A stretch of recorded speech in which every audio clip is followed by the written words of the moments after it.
ಎಲ್ಲಿಗೆ ಎಲ್ಲಿಗೆ ಅಂತ ಕೇಳ್ತಿದ್ಯಲ್ಲಮ್ಮ. ಅವಳಷ್ಟು ಹದ್ದು ಮೀರ್ತಿರ್ಬೇಕಾದ್ರೆ ಹುಚ್ಚುಡ್ಗಿ, ಎಲ್ಲದಕ್ಕೂ ಒಂದು ಸಮಯ ಸಂದರ್ಭ ಅಂತ ಇರುತ್ತೆ. ಇವತ್ತೇನಾಯ್ತು ಅಂತ ನೋಡಿದ್ಯಲ್ಲ. ಒಂದ್ ವೇಳೆ ಅನಿರುದ್ಧ ಅವಳನ್ನ ಪ್ರೀತಿಸ್ತಾ ಇದ್ರೆ ನಮ್ಮ ಅಣ್ಣ ಅವಳನ್ನ ಸೊಸೆ ಅಂತ ಒಪ್ಕೋತಾ ಇರ್ಲಿಲ್ಲ. ಈಗಾಗ್ಲೇ ಅಗ್ನಿಕೊಂಡದಲ್ಲಿ ಒಂದ್ ಜ್ವಾಲೆ ಬಂದ್ ಹೋಯ್ತು. ನಮ್ಮ ಅಣ್ಣ ಅಗ್ನಿ ಆದ್ರೆ ನಾನು ವಾಯು. ಬೆಂಕಿ ಜೊತೆ ಗಾಳಿ ಸೇರ್ಕೊಂಡ್ರೆ ಎಷ್ಟು ಜೋರಾಗಿ ಉರಿಯುತ್ತೋ ಕ್ಷಣಾರ್ಧದಲ್ಲಿ ಎಲ್ರು ಬೂದಿ ಆಗೋಗ್ತಾರೆ. ಅಂಥದ್ರಲ್ಲಿ ಈ ಕೆಲ್ಸಕ್ಕೆ ಬರ್ದೇ ಇರೋ ಪುಣ್ಯ ಎಲ್ಲೇ? ಅಂದ್ರೆ ಏನ್ ಮಾಡಕ್ ಹೊರಟಿದ್ಯಮ್ಮ?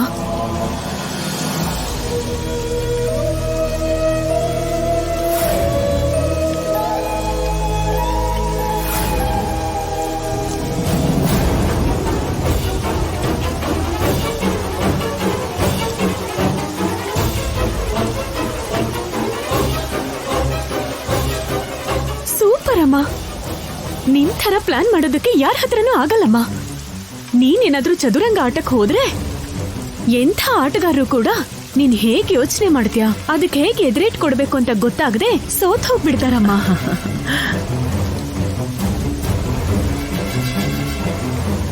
ಪರ್ಣಿಕಾ, ನಿನ್ನ ಸಂತೋಷಕ್ಕೋಸ್ಕರ ನಿಮ್ಮಮ್ಮ ಏನು ಬೇಕಾದ್ರೂ ಮಾಡಕ್ಕೆ ಮುಂದೆ ಇರ್ತಾಳೆ.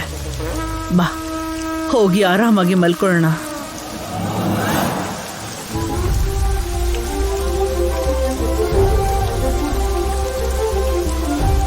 ಬಾ.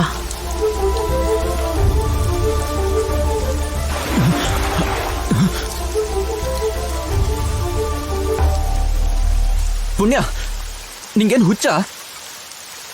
ಇಂಥ ಮಳೆಲಿ ನೀನ್ ನೆನ್ಕೊಂಡು ನಾನ್ ನೆನೆದೇ ಇರೋದಕ್ಕೆ ಟ್ರೈ ಮಾಡ್ತಾ ಇದೆಯಲ್ಲ. ಯಾಕೆ ಈ ರೀತಿ ಮಾಡ್ತಿದ್ಯಾ ನೀನು? ಇಷ್ಟು ದಿನ ನೀವೇನೇ ಮಾಡಿದ್ರು ಸಹಿಸ್ಕೊಂಡಿದ್ದು ಬಲ ಇಲ್ದೆ ಆಗ್ಲಿ, ಎದುರ್ಸೋ ದಮ್ ಇಲ್ದೆ ಆಗ್ಲಿ ಅಲ್ಲ, ಪಾಪ ಮಾಡೋದು ಇಷ್ಟ ಇಲ್ದೆ ಇರೋದಕ್ಕೆ. ನಿಮ್ ಹಾಗೆ ಕೆಟ್ಟ ಬುದ್ಧಿ ಮಾಡಿದ್ರೆ ನಿಮಗೂ ನನಗೂ ಏನ್ ವ್ಯತ್ಯಾಸ ಅಂತ ಸುಮ್ನೆ ಇದ್ದೆ. ಹಾಗ್ ಸುಮ್ನೆ ಇದೀನಲ್ಲ ಅನ್ನೋದನ್ನೇ ದುರುಪಯೋಗ ಪಡಿಸ್ಕೊಂಡ್ರೆ ನಿನ್ನ ಹುಟ್ಟಿಲ್ಲ ಅನ್ಸ್ಬಿಡ್ತೀನಿ. ಹೋಗೆ ಪುಣ್ಯ.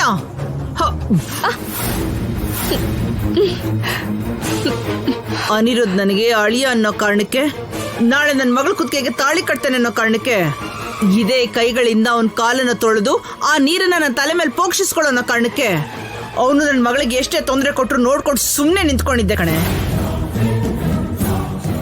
ಆಗ ಸುಮ್ಮನಿದ್ದೀನಿ ಅಂತ ಈ ಭದ್ರಾವತಿ ಮುಂದೆ ನನ್ನ ಮಗಳನ್ನ ನೀನು ಹೊಡೆಯೋದು ಬಡಿಯೋದು ನಾನೇನಾದ್ರೂ ನೋಡಿದ್ನೋ ಅದಕ್ಕೆ ಶಿಕ್ಷೆ ತಪ್ಪಲ್ಲ, ತಪ್ಪೋದಿಲ್ವೇ? ಅತ್ತೆ, ಪುಣ್ಯನ್ ಬಿಡಿ ಅತ್ತೆ. ಯಾಕೋ, ಏನಾಯ್ತೋ? ಇವಳಿಗೋಸ್ಕರ ನೀ ಮತ್ತೇನೆ ಎದುರಾಕೋತಿಯಾ?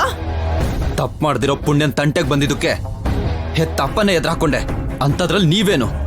ಓಹೋ, ನೀನಿಷ್ಟೆಲ್ಲ ಮಾತಾಡಿದ್ಯಾ ಅಂದ್ಮೇಲೆ ಮಾತಾಡದೆ ವ್ಯರ್ಥ. ವಿಷಯನ ನಮ್ಮ ಅಣ್ಣನ್ಗೆ ಹೋಗಿ ಮುಟ್ಟಿಸ್ತೀನೋ? ಬಾ ಪರ್ಣಿ.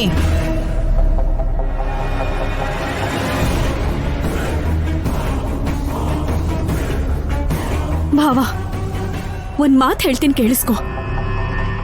ಇವಳ ಮೇಲೆ ನಾನು ನೀರ್ ಚೆಲ್ಲಿದ್ದಕ್ಕೆ ನೀನ್ ನನಗೆ ಹೊಡೆದು ಬಿಟ್ಟೆ.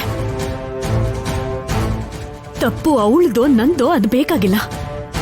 ಇವಳು ನಿನ್ನ ಇಷ್ಟಪಟ್ಟಿದ್ದಿನ ಈ ಭೂಮಿ ಮೇಲೆ ಮಾತ್ರ ಇರಲ್ಲ. ನೀನು ನನಗೆ, ಈ ಪರ್ಣಿಕಂಗ್ ಮಾತ್ರ ಸ್ವಂತ. ಅದ್ ನಡೆಯೋದು ನಿನ್ ಕನ್ಸಲ್ ಮಾತ್ರ. ಛೀ! ಸಾರಿ ಪುಣ್ಯ.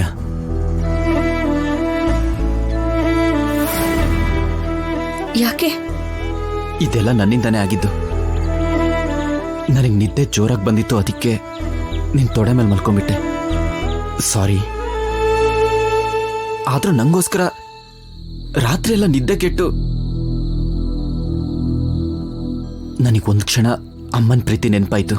ಅಯ್ಯೋ, ಇದನ್ನ ಅಮ್ಮನ ಪ್ರೀತಿಗೆಲ್ಲ ಹೋಲಿಸ್ಬೇಡ. ನನಗೆ ಕಷ್ಟ ಗೊತ್ತಿದೆ, ಕಷ್ಟದಲ್ಲೇ ಬೆಳೆದಿದ್ದೀನಿ, ನೋವನ್ನ ನುಂಗಿ ಬದುಕಿದ್ದೀನಿ. ಥ್ಯಾಂಕ್ ಯು ಪುಣ್ಯ. ಯಾಕೆ? ನನ್ನ ಸಂತೋಷದ ಬಗ್ಗೆ ಯೋಚನೆ ಮಾಡಿದೆಯಲ್ಲ, ಅದಕ್ಕೆ. ಹಾಗಾದ್ರೆ ನಿನ್ಗೂ ಕೂಡ ಥ್ಯಾಂಕ್ಸ್. ಏನಂದೆ? ಥ್ಯಾಂಕ್ಸ್. ಅರೆ, ನಮ್ ಪುಣ್ಯ ಕೂಡ ಇಂಗ್ಲಿಷಲ್ಲಿ ಮಾತಾಡ್ತಾಳೆ. ಹಾಗಾದ್ರೆ ಥ್ಯಾಂಕ್ಸ್ ಬೇಡ, ನಾನೇನೋ ಹೇಳ್ತೀನಿ, ಅದು ನೀನು ಹೇಳ್ಬೇಕು.